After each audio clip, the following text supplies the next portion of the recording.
Good evening, everybody.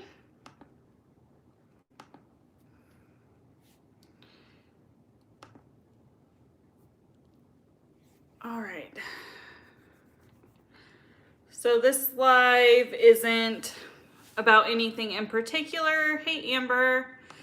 This live is just really just a talk. I don't know about you guys, but this week has been a really interesting week. Like, I have been way busy at work, and it's just been like an off week for me. So I just wanted to come on here and like just hang out with you guys for a little bit. I won't be on super long. I need to go to Walmart for a couple of things, but my husband's on the phone. So to fill up my time and keep me occupied, I figured I'd come on here and chat with you guys for a minute. Hey Amber, hey Caroline, hey Dark Lily, hey Jay, how's everybody doing? How has your weeks been? For me, it is the end of my work week today. I got off of work about 30 minutes ago. So, hey Ampatone, how are you? You can obviously tell this week has been a rougher one for me. I went to work without any makeup on. I wore my glasses today. I had my hair up. Just super kind of like just not into it, to be honest with you guys. Hey Beauty Demon. I'm not in like a bad mood or anything. Like, I'm in a perfectly fine mood. I'm just like so happy this week is over because for whatever reason, I feel like everything just hit the wall for us at work, and like we were all going way quicker than what we have been since the pandemic. So it was just an adjustment, in addition to like trying to make sure I'm maintaining some kind of balance between everything. It's just been like a really interesting week. I haven't been sleeping well for whatever reason. So I've had a couple of headaches here or there. It's just really weird.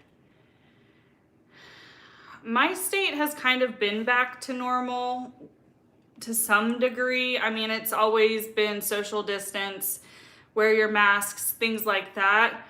But like, we didn't go into like serious lockdown like a lot of other states did. I'm surprised we didn't, especially knowing some of the states around us. But we didn't for whatever reason. Our number of cases stayed relatively low until recently, and then they've shot up. So, which I feel like has kind of happened everywhere. I feel like everywhere where they were starting to open back up again has kind of seen the reverse effects of that, and the numbers have increased. You started a second 3-week shutdown yesterday. A lot of places are going back into like lockdowns. Workplaces are, having their employees work from home again. It's not really something that my job does. So, hey Charlotte. So, we tried that at the beginning of this when the pandemic was new, and practically everywhere shut down. My company tried to have us work from home for like 2 weeks. And just due to the work that we do, we have to be available to the community. We have to continue doing our job. So we weren't able to continue to work from home. We've been working in the office since we've been allowed to by local governments and stuff like that. So, I just hit my computer. Yeah, it's not been bad. I'm always careful about what I say as far as work. I work very closely with the court systems. So when COVID happened, courts everywhere were backed up for just about everything except for like really heinous crimes. Those were still being heard and things like that. But almost every other kind of court was pushed back.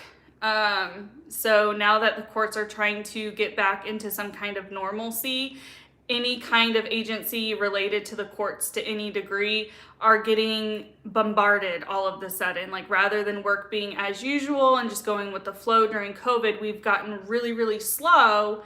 And then now that courts are trying to get back into some kind of normal, we can't leave, courts can't just leave everything up in the air. So they're trying to start seeing things and having things have movement. And because of that, any agency related to the courts to any degree is getting overflowed right now.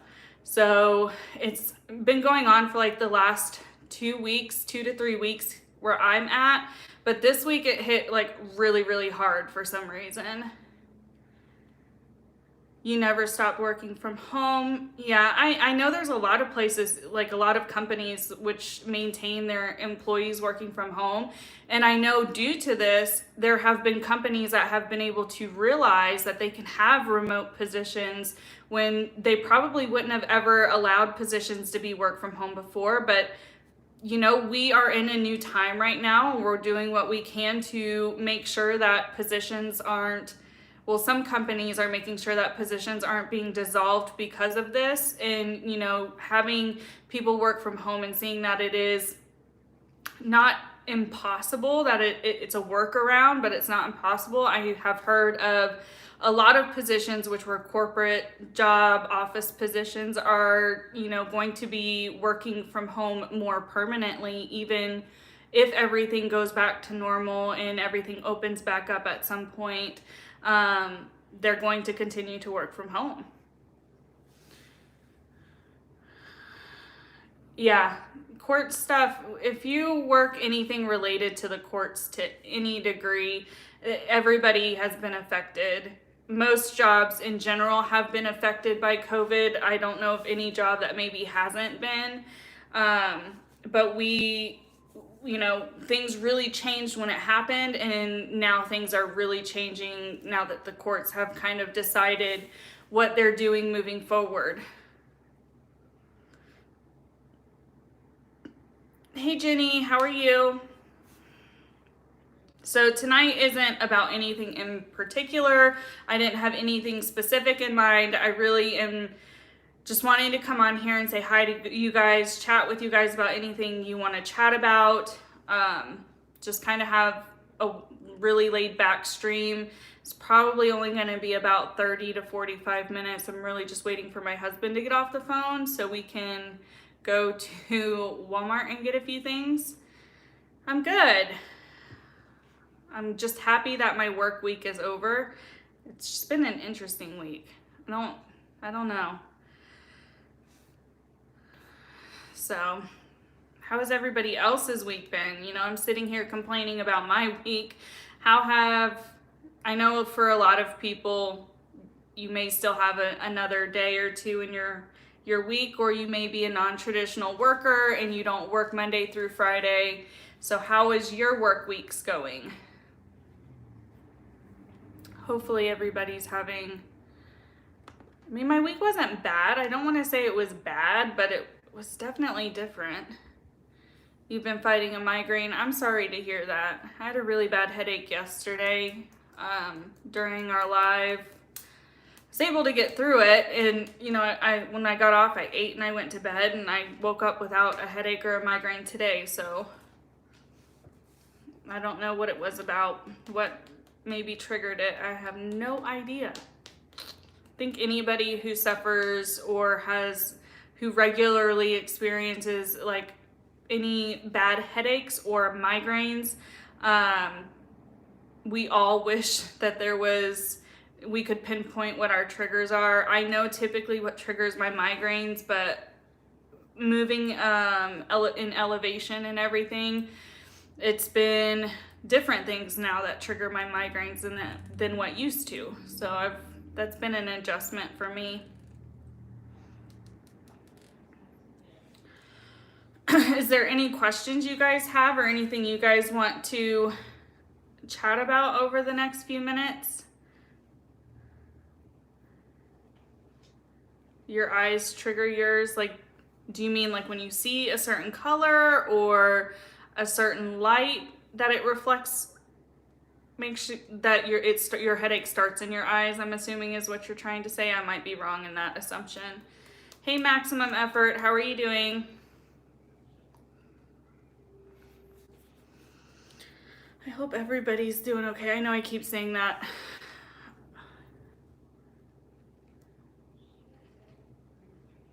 You get ice pick headaches often. Has zero idea where it comes from. Yeah, I've gone through, I don't know if I've ever told my migraine story. I think I might have. I can't remember. Oh, I see, Jenny. I'm sorry that you experienced that. I don't know. You guys tell me if I've told you how I figured out about my migraines. Because I could have sworn I have, but I might not have. Hey, Nala. Yeah, you just started daily medicine. You haven't heard this story. I think if I did tell it, it's from a while. Hey, Terry, how are you? So was I 18? I think I was 18.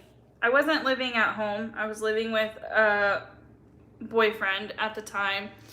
And I started to, I don't even know. It's really weird. Hey, Kat. So on days, like in the middle of the afternoon, I started to get like normal headaches, like what I would deem a normal headache, just pain, things like that. My head ached, literally. There wasn't anything specific about it, but I was getting them like almost every day.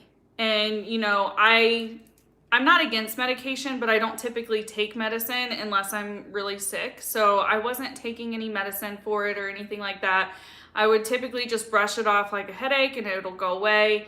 So that went on for like a week. And then the next week, my headaches would start a little bit earlier in the day and they would progress. Like they would just get worse and worse and worse as the day went on. This went on for about 3 weeks. About the 4th week, by the evening, like I was waking up with a headache, and by the time I was going to bed, I was physically ill from the headache. It was giving me nausea. It was making me physically ill to where I'd get the sweats. I was dizzy. It was just really affecting me in a bad way. And I started calling my mom and I was telling her, this is really weird. I'm experiencing this. I don't know what this is. And, I knew what a migraine was, and I knew they were developing into migraines by the end of the day, because any kind of light, sound, some senses like smelling, some strong scents would immediately trigger it earlier than at the end of the night. And it was a constant conversation. So I started to take like ibuprofen because I don't typically take medicine. So ibuprofen was working for a little bit.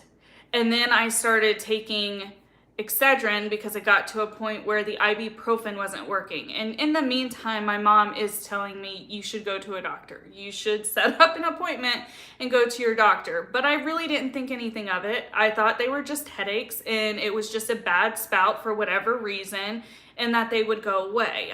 I didn't think it would be something I'd continue to suffer with moving forward. And that kind of happened for about 2 more weeks to where it was getting even worse every night. Like I was almost unable to function, and I was going to school at the time and I was working full time. So I was carrying 2 full-time loads, and I had a boyfriend who, to be quite honest, was an asshole. So all around, my life was like, I was barely making it to anything I had to. And I kept telling my mom, I'll make an appointment if it doesn't go away. I'll make an appointment if it doesn't go away. They weren't going away. They were getting worse. And I didn't want her to worry about me. So I kind of stopped telling her that I was still experiencing these things. And I was just pushing through everything. Finally, it got to a point where I couldn't help it. And I called my mom really down and like feeling really crappy, like physically. And I said, I'm just going to go to the hospital. I'm going to go to the ER. I'm going to see what's going on. Like I can't function at this point. I couldn't even get myself to get in the shower. I just need to go. So I had my boyfriend of the time take me to the ER, and when we got there, it was so weird. I went on a military base because my dad was military and I was still covered under his insurance. And I, gave them all my information. It wasn't my first time at the hospital, so I knew what they needed. I go through everything with them, and then they take me back to the waiting room with my boyfriend. He attended with me. I tell him what's been going on, and the doctor who was seeing me was like, "Oh, that's weird." And like when they took my vitals, they like flashed a flashlight in my eye, like the little doctor's flashlight. And I know that sometimes that can be routine, so I didn't think anything of it. And then they were like, okay, like I'm gonna get another doctor to come in and look at you. And I was like, okay. I really didn't think anything of it. I was like, all right. So, I sat there and I waited. And then another doctor came in. This doctor had typically in military, or at least from my experience, whenever you go into the ER, you typically see doctors who are in scrubs. It's rare that you see a doctor who has like a surgeon coat on, and the doctor who came in the second time had like a surgeon lab coat on. So that kind of freaked me out. And he asked me what was going on. Again, I told him what was going on. And then he didn't look at any other vitals. He just flashed lights in my eyes. And I like his flashlight to see if my eyes were contracting. I really, even to this day, I don't know.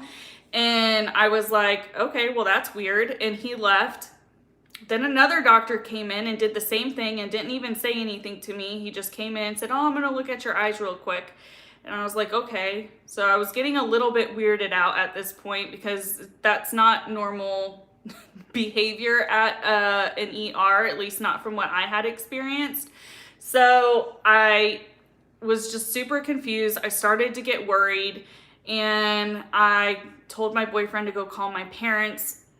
Being on a base at the time, where we were at didn't have cell phone coverage, so he had to literally leave the building to go call my parents, and he did. And then during that time, one of the doctors came in and told me that they needed to give me a spinal tap because there was a potential that I had a false brain tumor. They said that the pressure was building up in the back of my eyes, and it was like pushing my eyeballs forward, so that's why they were looking at my eyes. I don't know if my eyes weren't contracting or what was happening for them to notice that, but they said that they needed to give me a spinal tap to make sure like it wasn't meningitis and to see if there was something going on with my brain. And of course I freaked out. I was very, very healthy when I was younger. I was very athletic. I was in shape. I took care of myself. I had no idea, other than these random headaches that were debilitating, I had no idea like what it could have been. And, I had my boyfriend then go out and call my parents again. Keep in mind, my boyfriend did not have a good relationship really with my parents. My parents didn't appreciate him at all. So it was stressful for me to even have him go out and call my parents, but I didn't have coverage in the building, so he had to. Luckily, my mom got there just before they did my spinal tap, and that was an interesting story in and of itself. I don't know if you've ever gotten a spinal tap, which is pretty much an epidural. I've broken my pinky toe. But other than that, I've never broken a bone. I've never really harmed or, had any surgeries or anything like that. I've been very blessed in that way, that up until this point, I hadn't experienced anything like procedurally. So they made me sit at the very edge of the table and cross my legs. So I was sitting crisscross applesauce, and they wanted me to arch my back as much as I could because it goes into your very lower back. And I was doing that, and they just gave me the numbing, which was the worst part. That was so painful. I had never been numbed anywhere in my life, and they didn't tell me it was gonna hurt. They didn't say it was going to burn. They didn't say anything, but I felt like fire just like went all the way up my back. And my mom's had surgery, so I looked up at my mom, like I'm still crying and in disbelief, thinking I might have a brain tumor. And I'm like, this hurts, is this normal? And she's like, oh, it's okay. And like when I hunched over, my mom stood in front of me, so I was bracing myself on my mom. And as they started to do the actual procedure, there were two doctors who came in to do it, and obviously my back's to them. I'm an emotional wreck, and my mom's standing there like she's trying to console me. I had somewhat calmed down, and then the doctor who started to perform my my spinal tap, like who was about to shove the needle in my spine, started to ask the other doctor if this was the right placement. So my mom about lost her shit. I was, a kid, really. I had just recently turned 18, and she was like, have you done this before? If you've not done this before, you're not doing it on my daughter for the first time. And I was like, I just looked up I was in so much pain at this point, and I'm petrified of needles. So this goes to show how much pain I was in. I just looked up at my mom and said, I don't care. I don't care. I don't want to hurt anymore. I don't care. So I was his first ever spinal tap patient, but I'm okay. He didn't damage anything or anything like that. So I did let him do it, and I was fine with it. I mean, technically, I don't think they would have really listened to my mom telling him no. They really didn't know how to handle it, to be quite honest. They were just like, and I just said, it's fine. I was 18, so they had to listen to me over her anyways. So I was like, it's fine. Just do it. So after that, obviously we got the test back. I didn't have meningitis, which was one of the things that they tested for, and they said nothing was abnormal. So there was a possibility there was a mass, or like a false tumor, like a mass, that was causing this. So I had to go get, is it a CT scan, which is of your head, or did I get a different kind of scan? I don't know. I had to do so many different things because of this. And this was a long time ago for me. And so I went and got all these tests and things like that done. I didn't have a false brain tumor. There wasn't a mass in my head. It turns out that my migraines are stress induced. I was under so much stress and pressure that it was literally affecting me physically to the point that I was getting these migraines. And as my days went on, I stressed more and more and more. And that's why they progressively got worse.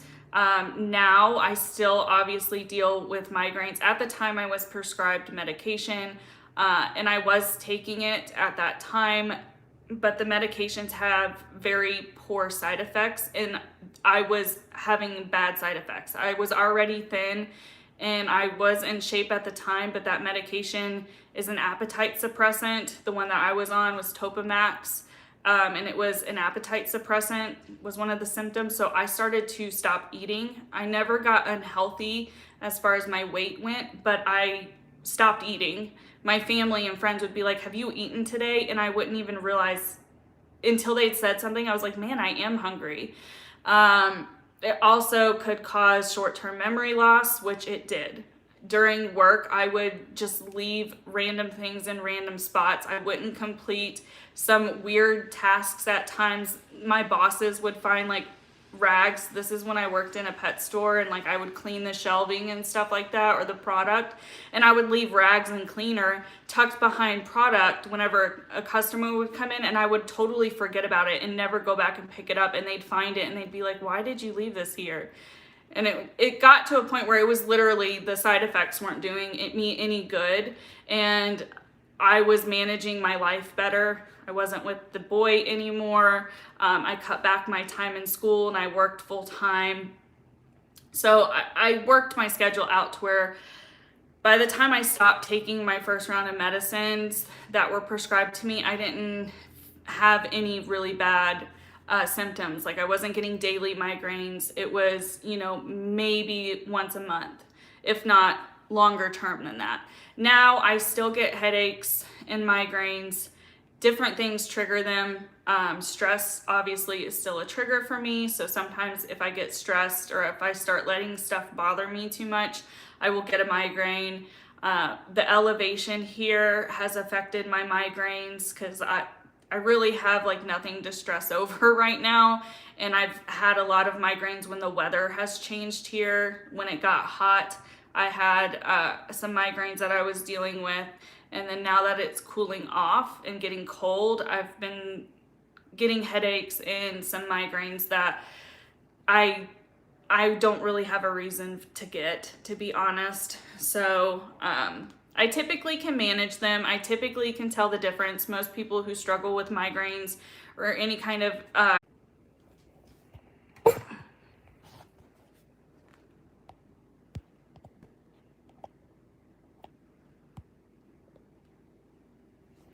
okay. Am I back? Sorry for the terrible angles, guys. I didn't know if that was gonna work or not.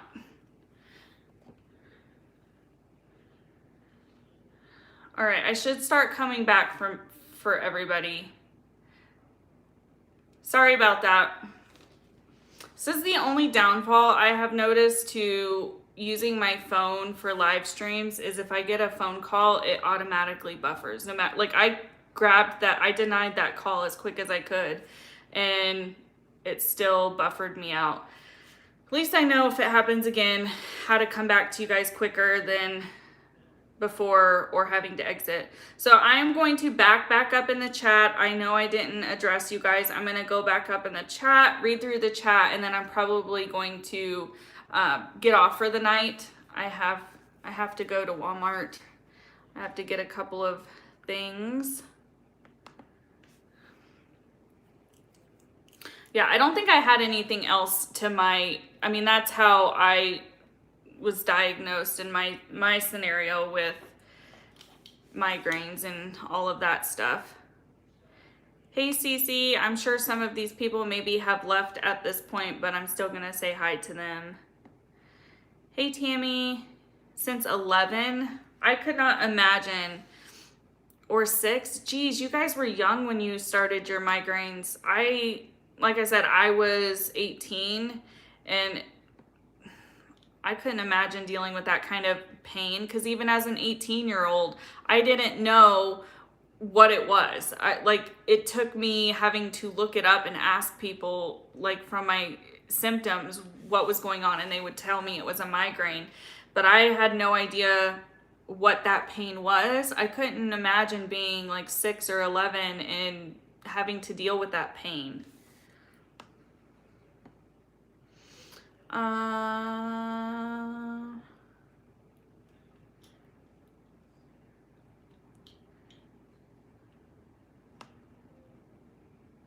You usually see medics the first time. Yeah, whenever you go into an ER, you typically are seeing the nursing staff or the support staff first for your vitals.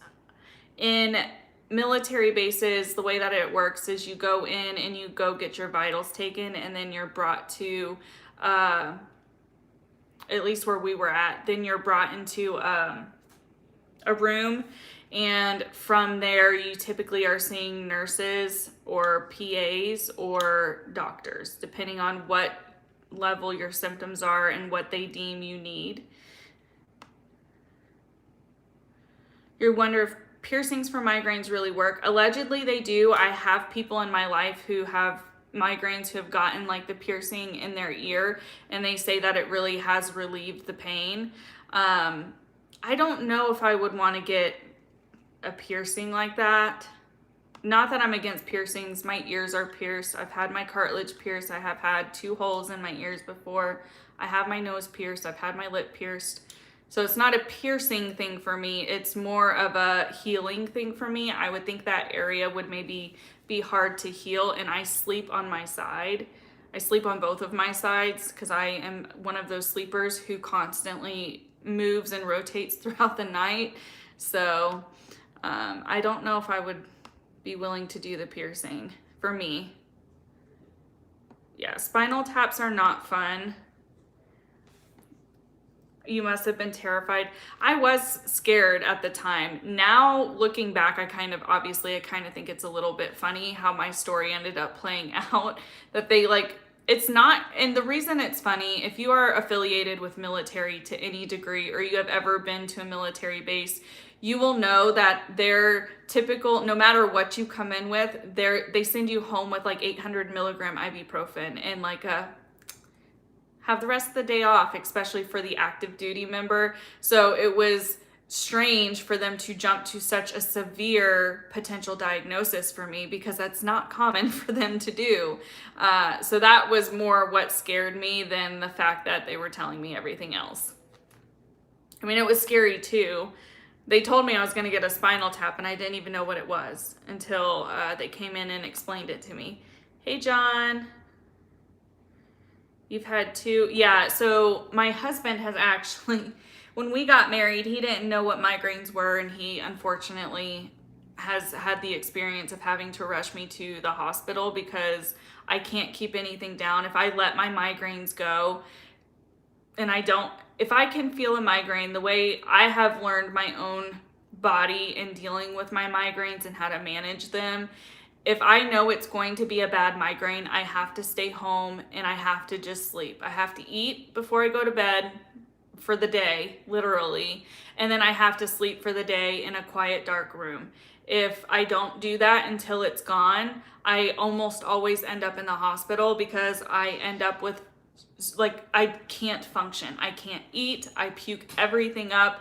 I can't sleep because I'm dizzy and I can't focus. So my husband has had to take me to the ER multiple times for my migraines. Are you in here? Yeah. Okay.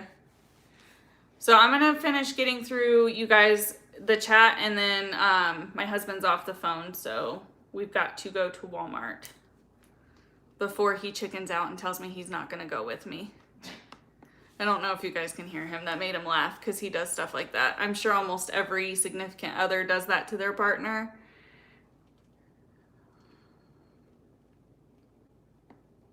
Hey, just trolling.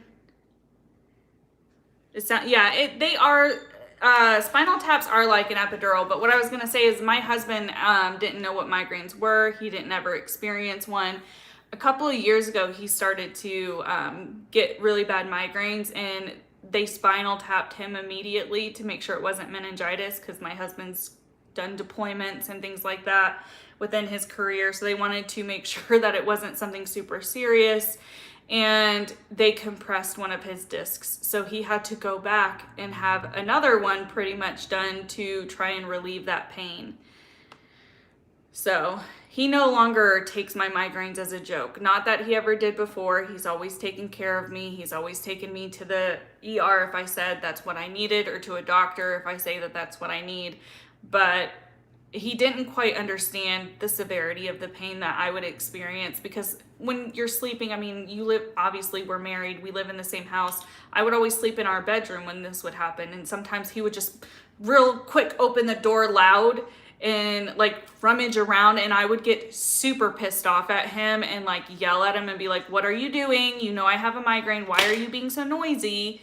And then of course he'd get offended that I was mean and snapped at him, because he just didn't understand the pain. Now he does, and if I say I have a migraine, it is super, super quiet in the house. I feel like even my dogs understand when I have a migraine, because they're quiet and they leave me alone.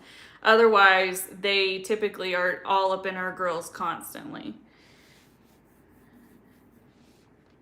You can't take Topamax either. Yeah, since that first set of prescriptions, I've never tried to take any other medications. I've learned really how to handle them and prevent them, and if I do get them, I have a way of managing them from getting super, super bad. Occasionally it happens and it's out of my control.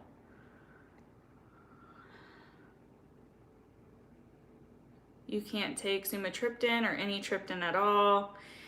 Yeah, a lot of people do take, you're unsure about Botox. I've heard about Botox. I'm not really interested in Botox.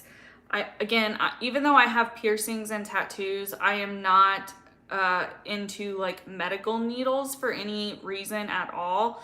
So I've never been one to ever say I will get Botox because it scares me. I could never do acupuncture because it scares me. I don't, you're talking about somebody who, if I go get a shot, I sit there and I cry like a 5-year-old before I even get the shot. Just the idea of getting a shot makes me cry. It's ridiculous. I have gotten better the last couple of years of my life, but it's not fun. I won't do it voluntarily.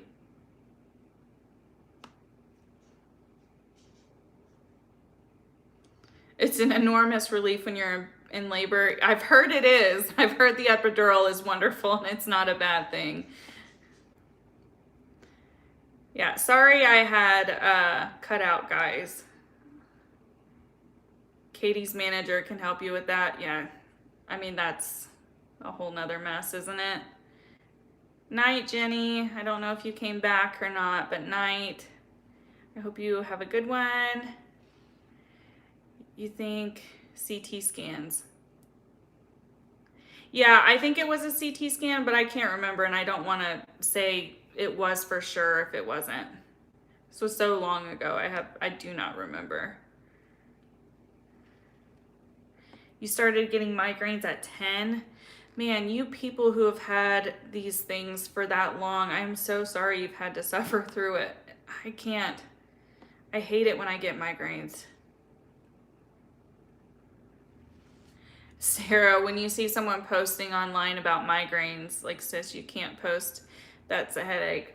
Yeah, I think people don't understand the severity of what a migraine actually feels like. You can have really severe headaches, but it's not the same as migraines. Migraines, you are affected in more than just one way, typically. I don't know the medical diagnosis, but from what I have experienced and what other people I know who have had migraines or are diagnosed with migraines have,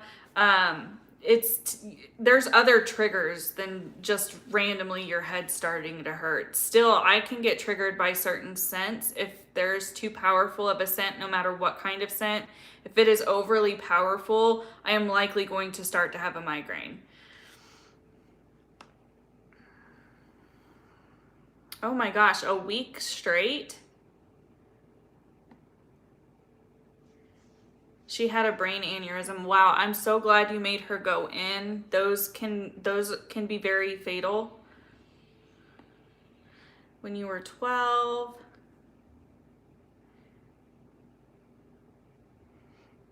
Yeah, just trolling. Migraines can be definitely a sign for tumors or any abnormality in your brain.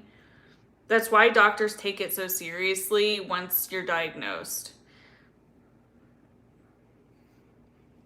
They're posting real-time migraines, right?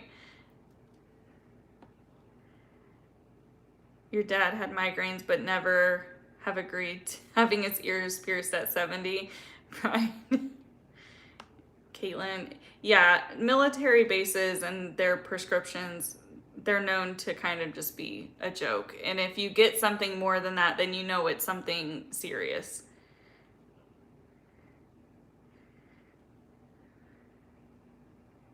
Your husband hurt his shoulder and they sent him home with 800 milligrams of ibuprofen for an entire year before they realized he had a tour.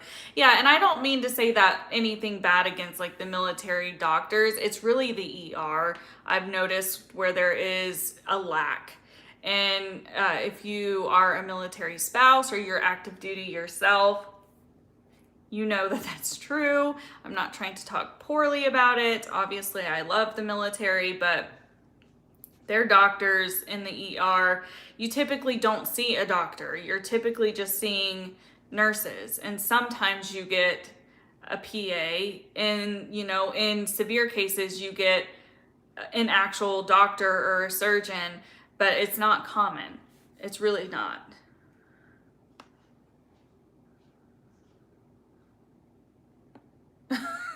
Your husband closed the door on the opposite side of the house during a migraine and you questioned his love for you. That's funny. Anybody who's had a migraine understands. Night, Nala. I get vertigo also, Lauren. not at the same time. I started getting vertigo, was it a year ago? I think it maybe started about a year ago. I got vertigo for the first time. It started one night before bed, and I laid down and like I got this weird dizzy feeling, and I was like, what is going on? This is really weird. I haven't had any alcohol, but it was like I had drank in excess. You know, the feeling you get when you overly drink and your world starts spinning.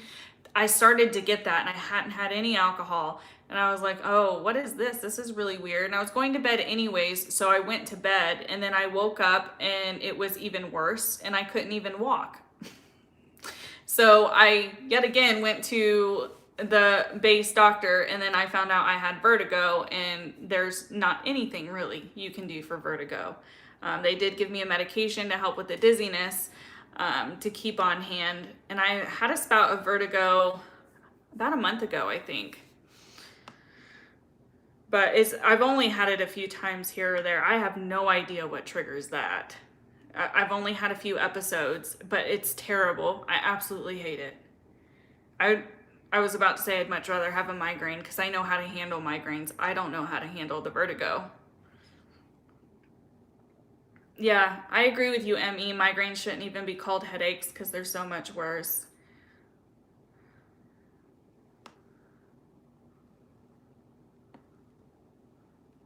Hey, Flower Pot.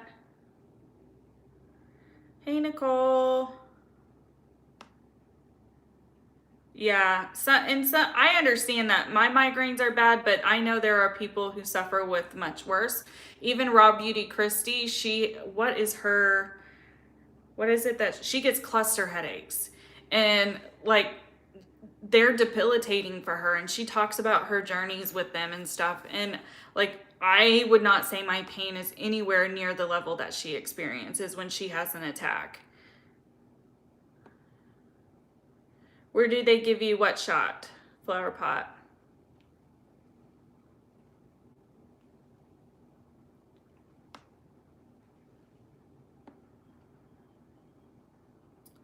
Yeah, spinning ride. It's terrible. I hate it.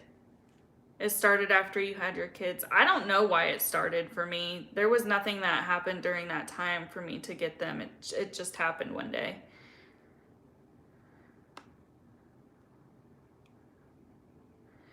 You get on the floor, the first sign of vertigo to keep from falling. Yeah, I understand doing that. Anytime I know I'm gonna have a migraine, or I get vertigo, or I wake up with vertigo, which has only happened a couple of times, I always call out of work. Because I know I could probably make it to work, but I'm not gonna be able to leave from work, and I know in the middle of the day, I'm going to be useless. Your doctor told you guys 80% of young girls have vertigo. That's a huge percentage. You got your first migraine in 5th grade. Yeah. All right, guys. Well, I appreciate you guys hanging out with me last minute for almost an hour. I know I'm cutting the stream off at an awkward time, but I had stated whenever I came on here, this was just a random impromptu one. Obviously, we ended up talking about migraines. Never thought that would happen, but I mean, it's been a fun chat I don't know if fun's the right word, but it's been nice to just have a good sit back chat with you guys. Tomorrow, I am going to be going live a couple of different times during the day. That way I don't do it at night when my husband's home, so we have tomorrow night together. I'm going to be doing probably a live stream on Uni. I have to check and see where the votes are at on the community page. If it ends up being a pre-recorded video, I will probably release that and then do the live stream afterwards, because I could film that video tonight. And then there's a couple of other things I want to chat with you guys about that I don't want to talk about too early on. So with all of that being said, I hope to catch some of you guys tomorrow, and I hope you all have a good evening or day or night, wherever you are. I'll see you next time. Bye, guys.